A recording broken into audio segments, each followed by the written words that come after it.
The Nationals have made some offseason moves over the last few weeks. So let me ask you this. How would you grade their offseason so far?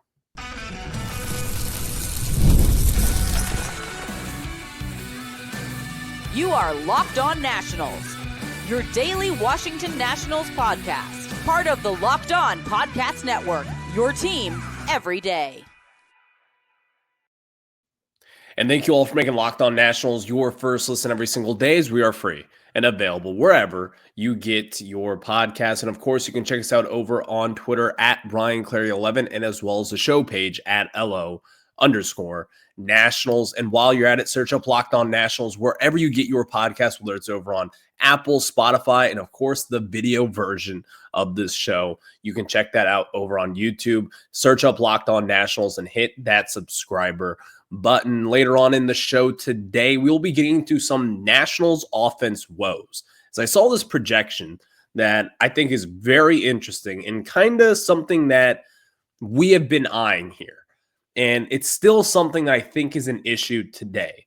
And I'll just say this, the Nationals, they need a little bit more juice in this lineup, but you could have some guys in-house provide that. We'll have that discussion for you later on in today's program. In the second segment, what are some offseason needs that we still need to address? Because you're not done yet. At least you should not be.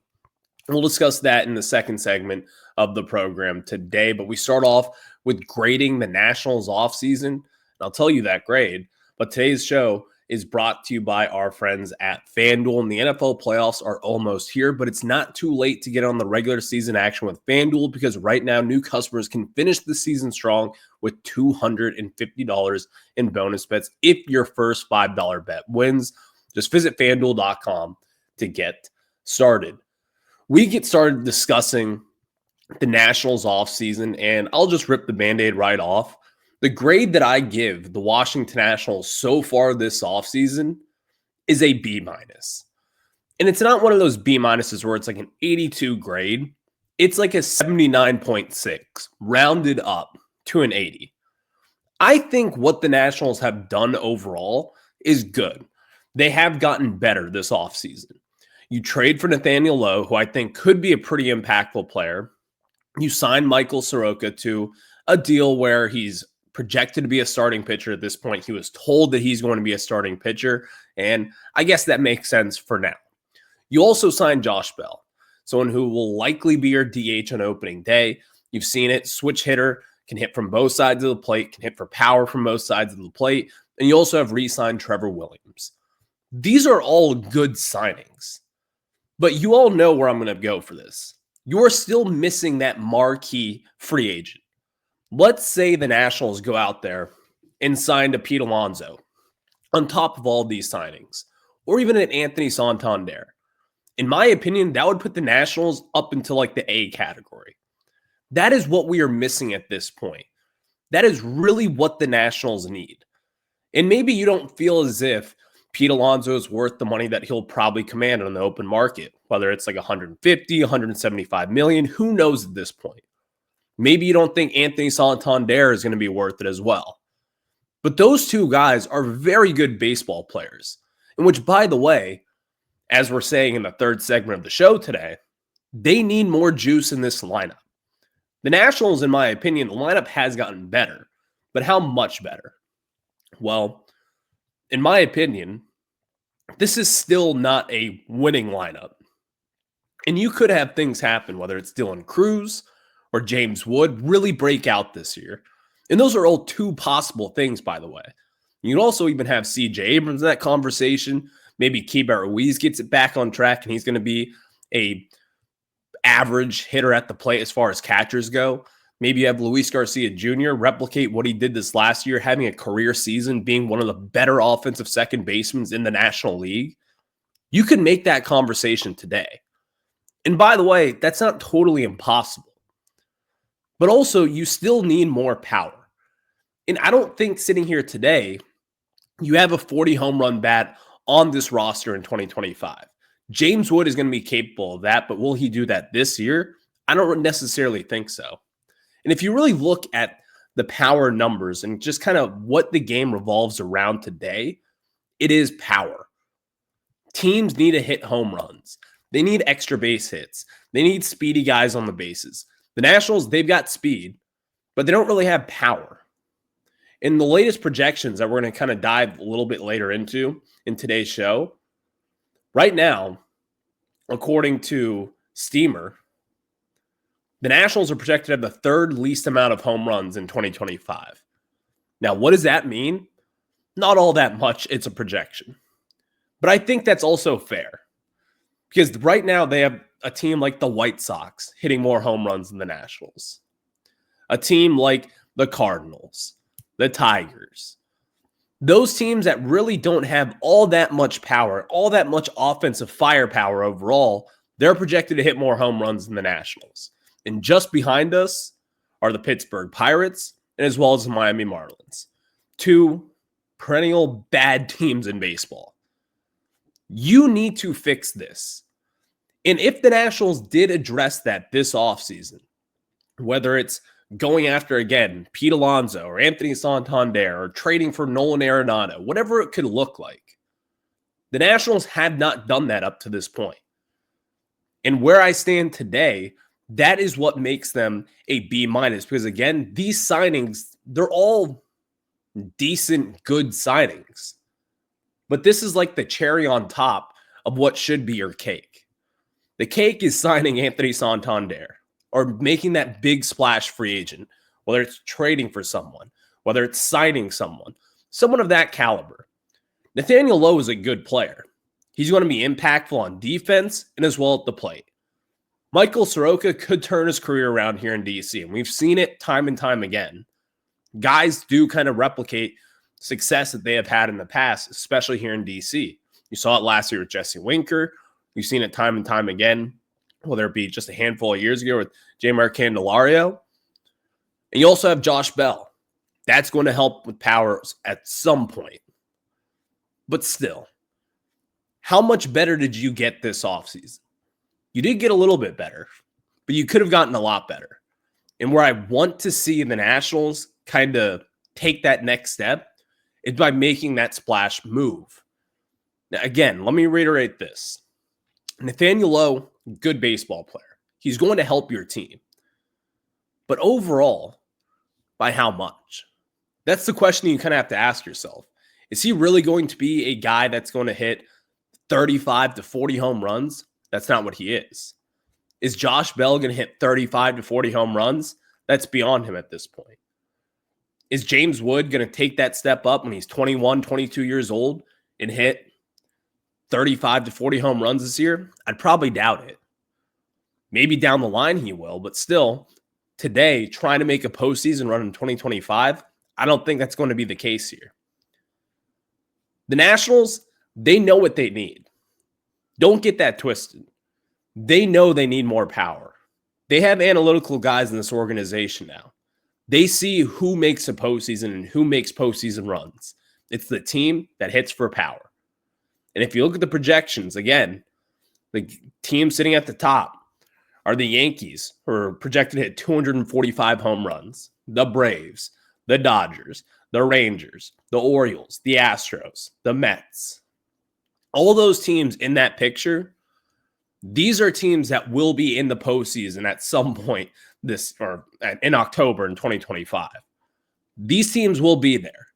And it's because of what they do at the plate. They do damage, and they do it pretty damn well. The Nationals, they've got some things to work through, but overall, this offseason, I give it a B- grade because they did get better. They did address needs, but there still are some holes that need to be filled in here. And that main hole is the power bat. You still don't have that huge power bat that people have to circle in the lineup and say, we need to stay away from this guy. Again, whether it was Pete Alonso or Anthony Santander or whoever you go out there and sign. I think at this point, the Nationals, again, they have had a good offseason. This is a B- kind of offseason. They've made some smart, savvy signings on relatively good deals, making that trade for Nathaniel Lowe, giving up nothing for him. These are good moves, but you're still missing that main piece. We're tired of the side dishes. Give me the steak. The Nationals did not give me the steak this offseason. That is why I give them a B- for now. But now we have to address some of the other team needs across this Nationals lineup, and really not even just the lineup. It's also just overall, they need some help. We'll discuss that after we tell you guys about our friends over at FanDuel. And the NFL playoffs are almost here, but it's not too late to get on the regular season action with FanDuel, America's #1 sportsbook, because right now new customers can finish the season strong with $250 in bonus bets if your first $5 bet wins. FanDuel has so many ways for you to pick up a W, and I love betting on which players will score a touchdown and how many points each team will score. It's just thrilling. I can tell you this, the Cowboys and the Commanders go this weekend. Dan Quinn has already said Jaden Daniels will play. Terry McLaurin will play. All your stars will play. So I've got a Jaden Daniels anytime touchdown bet, as well as over on his passing prop numbers.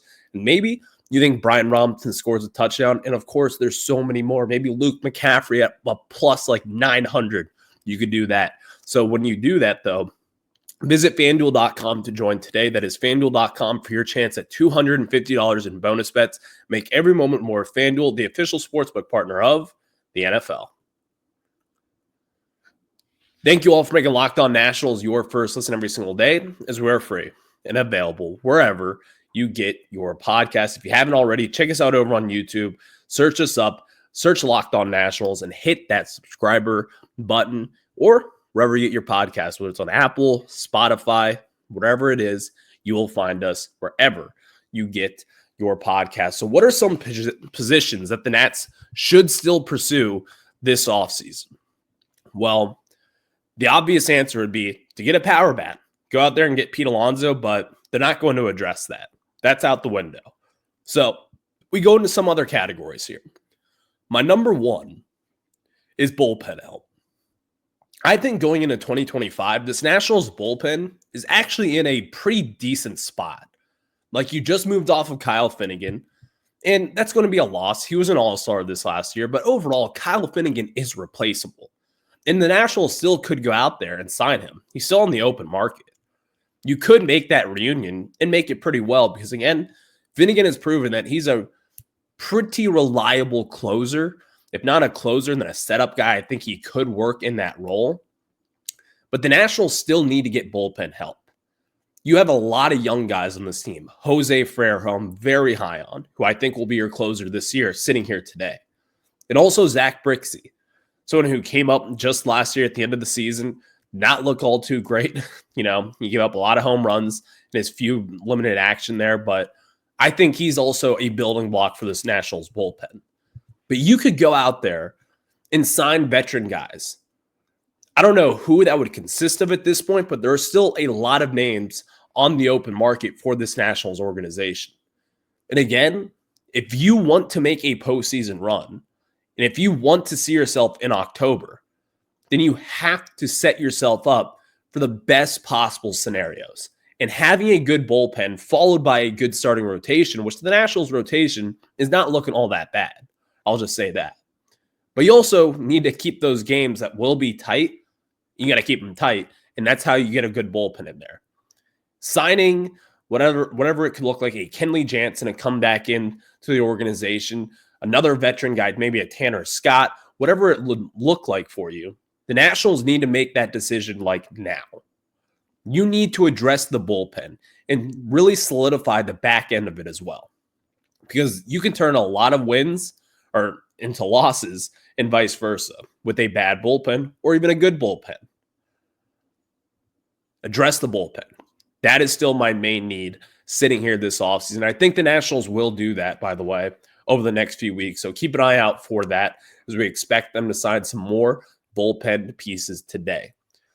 My second need, a veteran backup catcher. You might be sitting yourself being like, well, we have Riley Adams. You have Drew Millis. That's not good enough right now. Right now, the Nationals, they need someone to push Keibert Ruiz. And at the very least, you need someone to lead him. Keibert Ruiz is tied with this organization through the next 6+ seasons. That's fine. He's a serviceable catcher at this point. Well, actually, let me take that back. Last year, he was not. Defensively, probably the worst catcher in all of baseball. Offensively last year, one of, if not one of the worst in the National League. He was bad last year, really bad. And going into this season, Keibert Ruiz is going to be a focal point for me. If he kind of flares out again and has a bad season, he's going to be on the hot seat. And yes, he is signed to that extension, but he's only making like $6 million AAV. That's just fine for me. Like if you want to move off Keibert Ruiz, you can do that pretty damn easily. But also, talking about Keibert Ruiz, you need someone that is going to push him. Someone who, whether it's a leader in the clubhouse type kind of guy who will be there for Keibert Ruiz, or someone who's going to push him for that starting job. And I'm not saying that you just go out there and spend a ton of money on him. You could find guys like, again, Travis d'Arnaud, who signed earlier on this year at the LA Angels, one of the first offseason moves. That would have been the savviest move, in my opinion. Unfortunately, the Nationals, they missed out on that opportunity, and they might not see it the way that I see it here.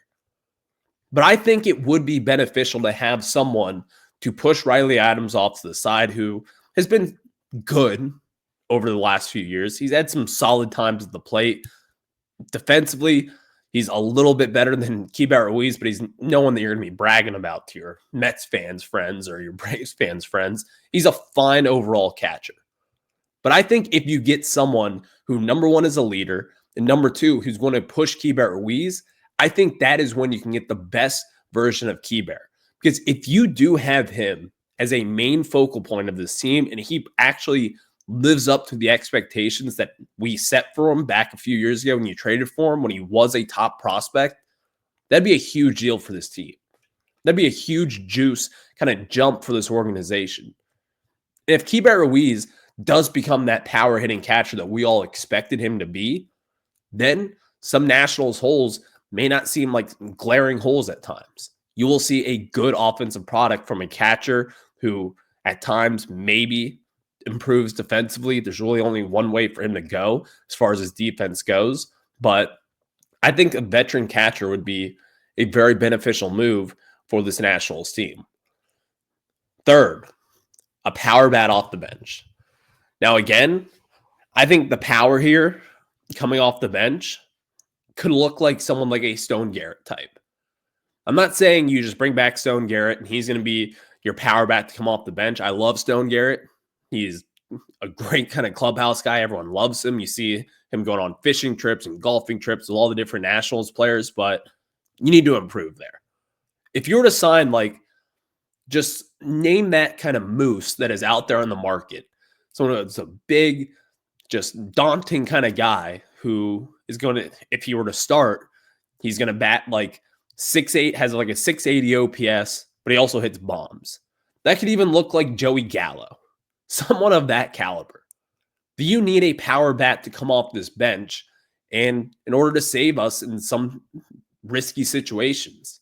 Now, I don't know what that could look like at this point because, again, if someone has the capability to have massive power coming off the bench, they're probably gone at this point. But the Nationals, if they address that, I think that'd be a pretty solid signing because, again, you just need more power in whichever way it comes. If it's a pitcher that hits 40 home runs, so be it. You just need power at this point. That is all I want. And I'm not asking for Pete Alonso. I'm asking for someone to come off the bench, a power bat off the bench where he is strictly there to hit home runs. That is what I want at this point. And I think the Nationals will likely address that, but you have to keep this in mind. The Nationals already have a 40-man roster that is full. 40 of 40 players filled up. In what ways will they have to clear roster room? I'm sure this doesn't mean that they're done, but if you do sign someone to the Major League roster, you're going to have to cut one of the guys off the 40-man roster, and I don't know who that would be at this point. We could look over that someday over the next few weeks here, but you're going to have to keep that in mind. If the Nationals do make more moves, which I expect them to do, you're going to have to cut some of the 40-man guys loose. Maybe that means to go after a trade, but still, just keep that in mind as the Nationals offseason continues to pile up. Now, let's get into some power struggles, as we've talked a lot about this offseason. And let me just say this offseason has been about power. We need more power. You have not gotten more power. So we're going to discuss that and why it's going to be a big deal for the Nationals team moving forward. But now I got to tell you about our friends at Gametime. And I love going to live events, whether it's sports, music, theater, or comedy. One of my favorite memories was attending a Caps game just this past year, and the energy and excitement was unforgettable. And now Gametime has made it even easier to get tickets for your favorite events with their new feature, Gametime Picks. This feature filters out the fluff to show you only incredible deals on great seats. You don't have to waste time searching through thousands of tickets. And recently, I was just looking up tickets for an upcoming Caps game, and I use a Gametime app. With Gametime Picks, I found amazing deals and could even see the view from my seat before buying. The super deal was particularly impressive, offering great seats at unbeatable prices. Plus, the app's all-in pricing shows a total cost upfront with no surprise fees at checkout. And so you have to take the guesswork out of buying tickets with Gametime. Download the Gametime app, create an account, and use code LOCKEDONMLB for $20 off your first purchase. Terms apply. Again, create an account and redeem code LOCKEDONMLB for $20 off.